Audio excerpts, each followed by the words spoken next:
Morning, everyone. I'm Steve Buick, the Press Secretary to Health Minister Tyler Shandro. We're joined this morning by Verna Yiu, the CEO of AHS, and Deb Gordon, also from AHS. We also have from the department Bryce Stewart in the audience, available to call up. So I'll ask other speakers to introduce themselves and spare you the long introductions now. Right now, Minister Shandro, if you're ready to go, I'll ask you to start. Great, thank you. And thank you, everyone, and good morning. Thank you for joining us. I'm here, as Steve said, with Dr. Verna Yiu, the President and CEO of Alberta Health Services. We're also joined, as Steve mentioned, with Bryce Stewart, the Associate Deputy Minister of Health, and Deb Gordon, the Vice President and Chief Operating Officer for Clinical Operations. In February, Alberta's government released the report from the 2019 review of AHS. We asked AHS to create a 30-day plan for initiatives which could start immediately, as well as a long-term implementation plan.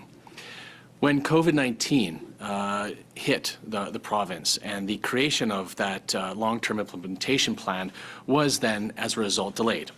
I want to thank Dr. Yiu and her team, along with the thousands of AHS staff who continue to work tirelessly to care for Albertans throughout the pandemic. Today, I'm releasing the AHS Review Implementation Plan in its entirety and outlining the direction provided by government to AHS for ensuring a long-term and gradual implementation of the plan. First and foremost, this approach will ensure Alberta's pandemic response remains our top priority. Throughout the pandemic, Alberta's government has promised that the health system would have the resources needed to keep Albertans safe, regardless of the budget. We're keeping our word, because keeping Albertans safe throughout the pandemic is our highest priority, in spite of the economic crisis and the significant budget challenges that we're facing as a government and as Albertans. During the first comprehensive review of Alberta Health Services since it was formed 10 years ago, Ernst Young made a compelling case for changes which would reduce costs and improve performance. While we're still committed to the goals of the review, our global landscape has changed significantly, namely by responding to the pandemic. And I've directed AHS that nothing must compromise this response. This is why we're only prepared to proceed with a portion of the actions identified in the AHS implementation plan. Protecting Albertans from COVID-19 must come first. And let me be clear. Through the course of the pandemic, the healthcare system has added hundreds of new roles and positions, which have been vital to our world-class response. This won't change. Now, let me say, many of the initiatives we're moving forward are not new. Most actually have been previously announced and are already underway, quite frankly. And this includes things like moving forward with virtual care options. We've also already announced that we're expanding the capacity of the surgical system in AHS hospitals and through the use of chartered surgical facilities. And this work will continue when AHS issues RFPs for new chartered surgical facilities later this fall. Now, labor costs make up roughly 70% of AHS's total expenses. AHS can't achieve savings, and those savings can't be then reinvested into improving the system for Albertans without changes to its workforce. However, Premier Kenney and I have been clear. There can be no job losses for nurses or frontline clinical staff during the pandemic. So to that end, I can confidently say government's direction is that there will be no job losses for nurses or frontline clinical staff. Any reductions must be managed through vacant positions and existing initiatives like operational best practices, which is a program that, by the way, was started by the NDP in 2015. I have also directed the AHS board to complete a full review of senior AHS executives to be completed by the end of the fiscal year. And I've also directed that, at a minimum, 100 management positions be eliminated. I've also directed AHS to proceed with previously announced plans to contract out some services, including laundry and lab services, both of which, by the way, were announced in 2019. Requests for proposals will be issued before the end of 2020. And now it's Important to keep in mind that 68% of laundry services in Alberta, and if we look at the north of the province, 70% of community lab services are currently delivered by the private sector under contract. AHS has also been given permission to develop business cases for contracting out environmental services like housekeeping in 2022 and food preparation for consideration in 2023. When fully implemented, contracting out will result in 9,700 positions being shifted to the private sector delivery, to private sector delivery. Contracting out these services allows AHS to get the best value from private partners and focus on patient care and meeting community health care needs. Non-clinical and back office operations will also be streamlined. This includes making more efficient things like distribution, how they manage inventory, and how they deal with staff scheduling and overtime. I also want to say that AHS is committed to respecting all collective agreement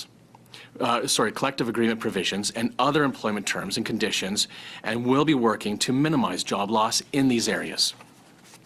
Now, about timing, these changes will save up to $600 million annually once they are fully implemented.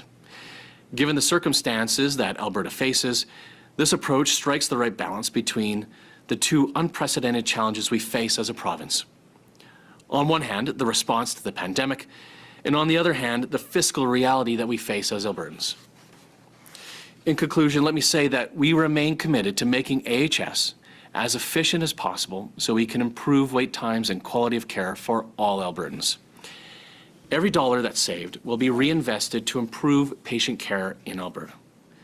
These changes are essential to create better health outcomes and improved sustainability so that our health system will remain strong for future generations.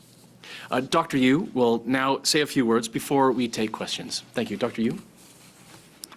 Good morning, everyone, and thank you for joining us today. And thanks, Minister Shandro, for inviting us to join for today's event. Today, we are sharing plans that will help set our course as we continue on a path to delivering Albertans the quality care that they deserve. Since AHS was created a decade ago, we have focused on operating efficiently and delivering quality, timely patient care. We've made a lot of progress, and there are many areas where we're leading the country and our leaders internationally. As I've said since the review was initiated, the review, its findings, and now the plans for implementation of some of the recommendations are a welcome opportunity to look at our performance and continue to evolve. The goal of the review right from the start has been for AHS to provide more efficient and effective patient care. We are on the right track, and as we move forward towards implementation, we will continue to serve all Albertans and do our best to work alongside you to keep you safe and well. Since early March 2020, our frontline staff and physicians and leadership teams have dramatically shifted focus. We've all been working together to address the single greatest public health challenge that most of us have ever faced, responding to the COVID-19 pandemic. Our collective efforts across the entire healthcare system were necessary to quickly increase capacity across our hospitals, to develop an aggressive testing and contact tracing strategy, to support our healthcare teams who are working tirelessly under challenging circumstances, to help educate and encourage Albertans about what they can do to protect themselves and their loved ones from this virus, and also to offer care and treatment to those who become sick. I am so incredibly proud of each and every AHS employee for their work responding to this pandemic. We are in unprecedented times, and they have risen to the occasion. And so the pandemic is not over. It is far from over, and we must all remain vigilant and focused. And we must also continue to evolve the healthcare system so that it is financially sustainable now and into the future. We will move forward strategically and purposefully. We will remain focused on the pandemic response, ensuring Albertans are able to access the care they need while we move forward and continue to transform the system. As the Minister said, we will move ahead with many of the initiatives in the review at a pace that is respectful of the current situation and also ensures that our frontline services are supported The savings of up to $600 million will be achieved over several years. The report outlines the guiding principles of implementation. These are important for me to mention today, as the principles outline the thoughtful and collaborative approach that we will take when moving forward. I won't mention every single principle, but I would like to highlight several. As we move forward, we are committed to high-quality patient care. We will continue to be a learning organization. We will continue to assess and reassess plans and adapt as needed. We will make sure that changes are done with the long view of a 10-year vision for healthcare in Alberta. We will ensure that local decision-making and local input is embedded in our work. We will respect and support employees and physicians through any changes. We will make sure that change supports our patient-first strategy and that patients are engaged through the continued planning and implementation work. And finally, we will continue to engage our stakeholders and communities throughout. These principles are important because they will guide us and be our foundation for change and further evolution of the system. All of us at AHS, staff, physicians, volunteers, partners, are here to make sure that the healthcare system is strong and sustainable for decades to come. We're here for Albertans now and into the future. Back to you, Minister. Thank you. So thanks. With that, we'll take questions. I think we have reporters waiting on the line. So first question, please. Yeah, our first question is Tyler Dawson with the National Post. Go ahead, Tyler. Hi, thanks for taking the question. I'm just wondering, with these 9,700 jobs, do you have a sense of where they might affect people? As in, when this was in the news back in February, there was lots of concern that this would disproportionately impact, laundry workers in rural settings and things like that. So do you have any insight into that? Well, we do know the estimated numbers that would be associated with the contracting out for laundry and for the community lab services.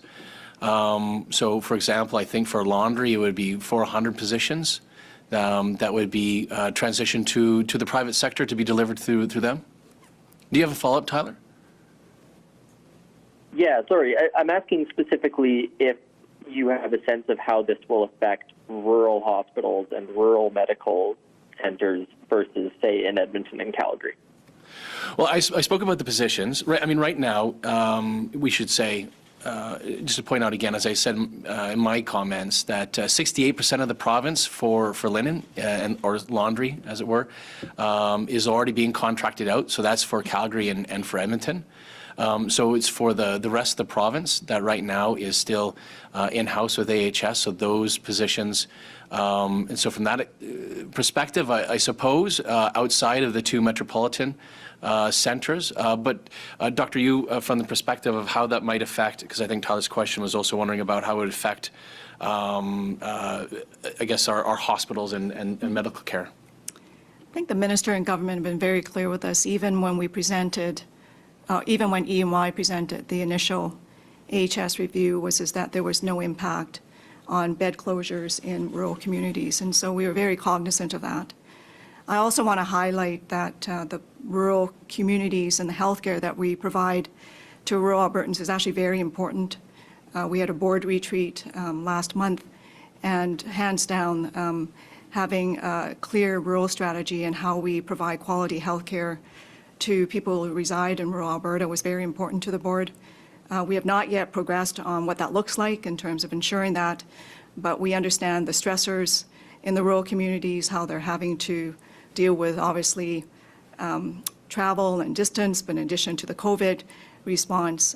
But be assured that we are very cognizant of that and will continue to provide quality health care in rural communities. Thanks. So next question. Next is Kevin Nimick with CTV. Go ahead, Kevin. Hi, Minister. I'm hoping you can clarify the job cuts. Is this 11,000 people or 11,000 full-time equivalent positions? And how many real people will be affected by this? Well, the estimate is that it would be 11,000 individuals, and I think it would be 9,700 FTEs. Is that correct? Approximately. Does that help, Kevin, or do you have a follow-up? Yeah, I'd love to follow up. You mentioned earlier that no nursing positions would be cut during the pandemic. That doesn't mean that nursing positions can't be cut over the next 3 years. Is that something you're willing to promise, that no nursing positions will be eliminated over the next 3 years? Well, what we're saying is there will be no layoffs for clinical front staff, like nurses. So during the pandemic, no nurses are going to be laid off. Now, the ability for AHS to be able to continue the program that was started by the NDP, as I mentioned, the program called Operational Best Practices, to be able to look at where we have the right staffing mixes, and through attrition only. And I think that's why the implementation plan is going to be delaying some of those savings to 2025, 2026, I think.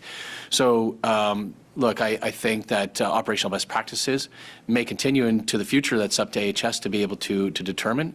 But we are committing that to the extent that the implementation plan was suggesting any layoffs for nurses during the pandemic, we are saying that's not going to be happening. Thanks, Kevin. Thanks. Follow-up, Kevin? Oh, no, I'm great. Thanks. Great. Thanks. Next. Next is Mirna Juchik with Radio Canada. Go ahead, Mirna.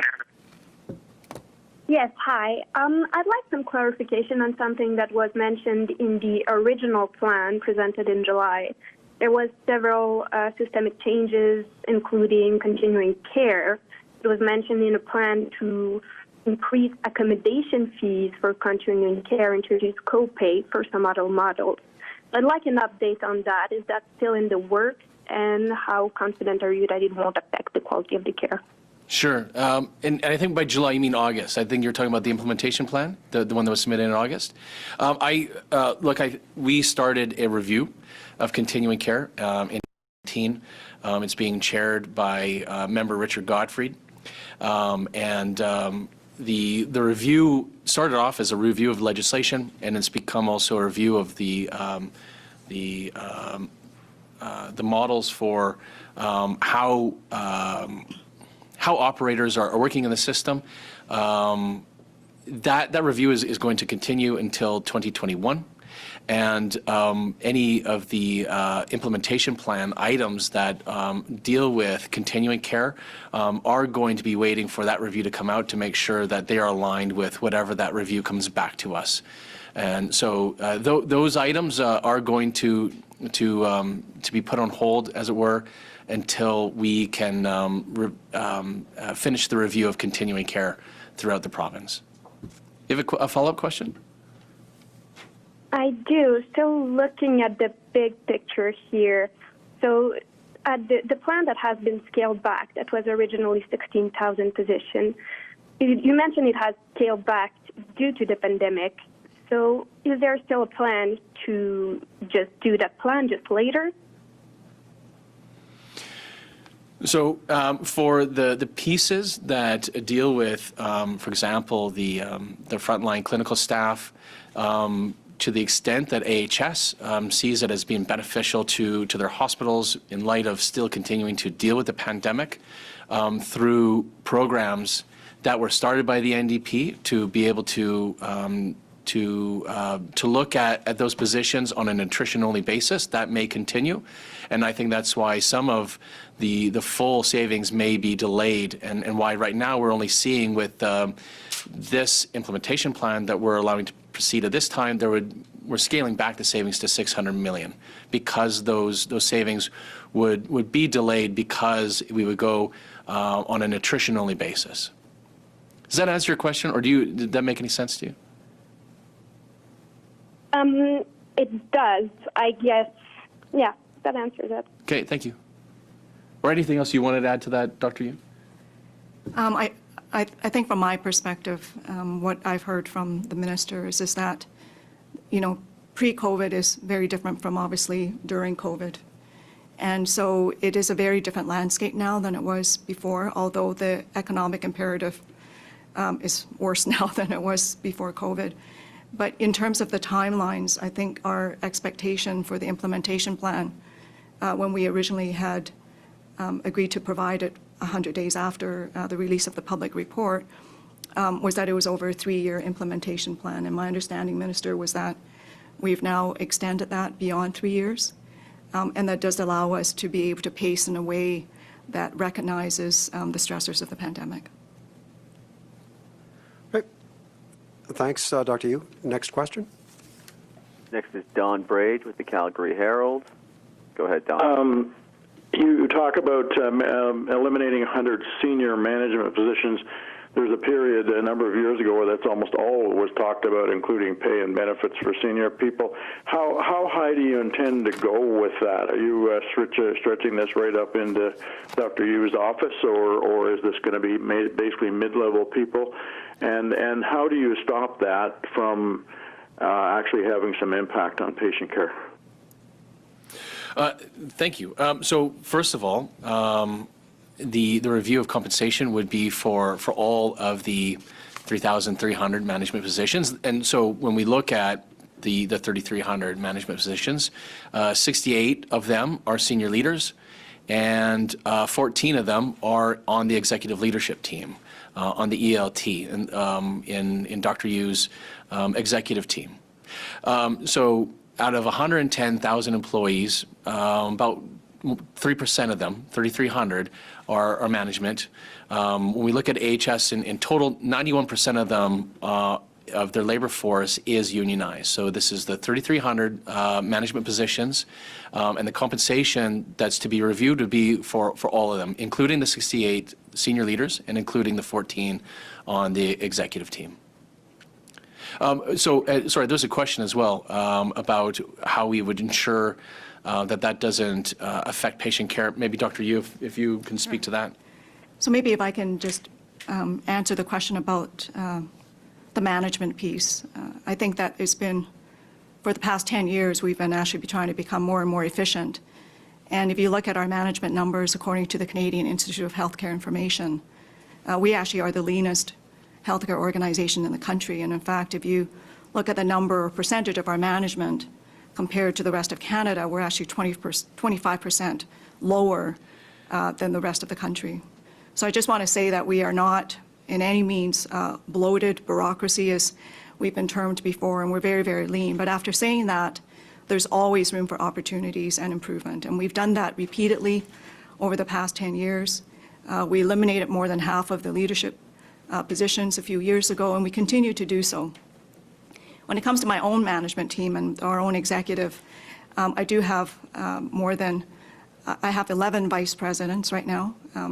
We have others that are part of my executive team, including internal audit counsel, but they're not VPs. So I have 11 VPs, and I've actually already reduced that to 10 through consolidation of 2 of the VP positions.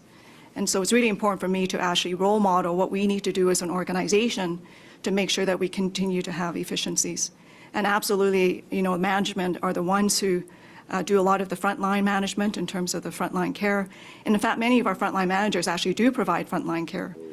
In fact, 60% of them. So it's very important that we support them during these difficult times. And as we had mentioned before, many of these position eliminations are actually through attrition. So being very respectful of that, but again, there are opportunities. We've also contracted with E&Y to actually do a management review for us. We've done that about a few years ago through one of the zones, a pilot project, and we've used those learnings to develop a framework and principles around what org redesign is, and E&Y is going to actually do some more for that for us for the next few months. Thank you. Also, I think it was Kevin from CTV who had a question about staff and whether they have FTEs or staff. So, sorry, Kevin, just to clarify my answer to your question. So those are all staff, all of those positions. They're not FTEs. So I think the estimate was between 9,700 and 11,000. So those are all individual staff. Sorry about that, Kevin. I have to follow up. Oh, sure. Yeah, thanks.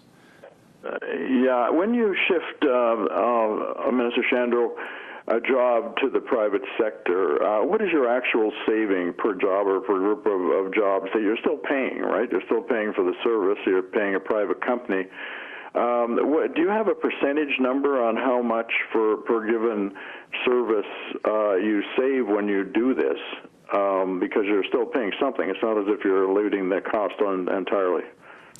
Sure, and I think that's a good point. Thanks for emphasizing that contracting out isn't a reduction in employment. That for most cases, this is a matter of workers just changing their employer from AHS to the independent provider. So thanks for emphasizing that and pointing that out. Look, I think it also depends on the contract, whether it's for laundry or whether it's for lab. And it's also going to depend on who is selected as a proponent, and it's going to depend then after somebody's selected as a proponent what the contract is that's negotiated. So that's why right now these are estimates. I don't know if Dr. Yiu at this time you can speak to what the estimates are for the laundry or for the lab pieces at this time to answer the question. Maybe I can just highlight that for the linen laundry, part of the reason for contracting out is actually related to the burden of capital costs.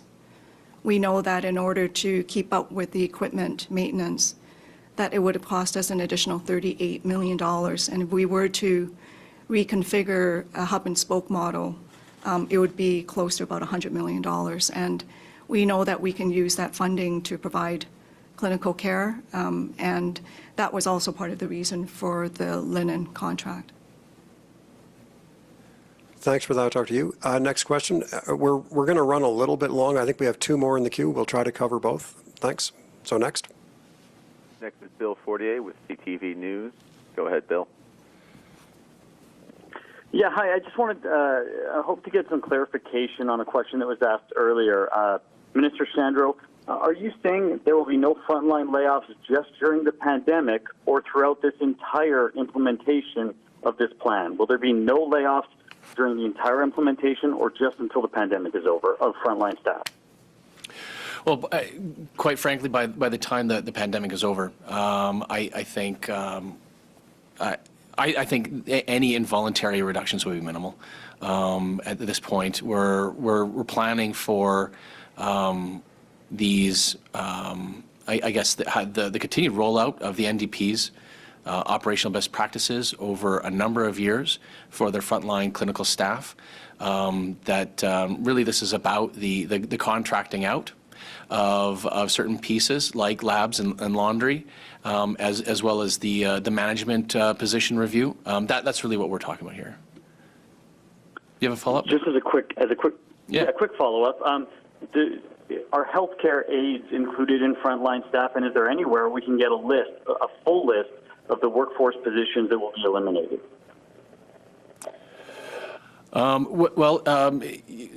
Good point. AHS is involved in our continuing care system. They have about 20% of our beds.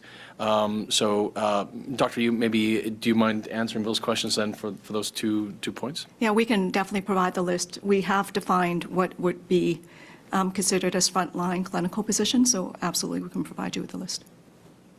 Thanks, Bill. Okay. Thanks. Next question. This is Jesse Wisner with Global Calgary. Go ahead, Jesse. Thank you. Hi, Mr. Shandro. Hi, Jesse. Wondering your thoughts on Policy 11 in the UCP agenda this weekend. The proposal says a private tier system would involve paying a user tax and would help the economy recover more efficiently by creating choices. Just wondering your thoughts on that. Well, look, I think folks who cover politics in Alberta know that most political parties, like ours, have members and know the purposes of conventions. It's for members to be able to put forward resolutions and discuss and debate resolutions. Look, I'll leave it to the members to have those conversations. That's the point of having a membership. That's the point of having conventions. That's the point of people having those debates.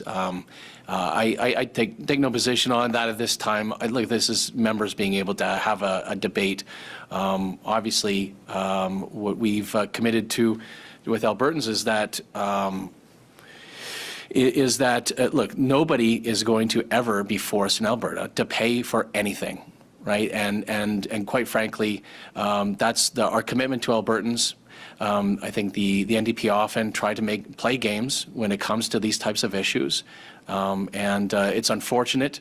They try to make it sound like a proposal like that, or like what we're doing is Americanizing healthcare in the system, which is completely untrue. Our commitment to Albertans is that our number one priority is replying to the pandemic, and nobody in Alberta is ever going to be forced to pay for any insured service. Do you have a follow-up, Jesse?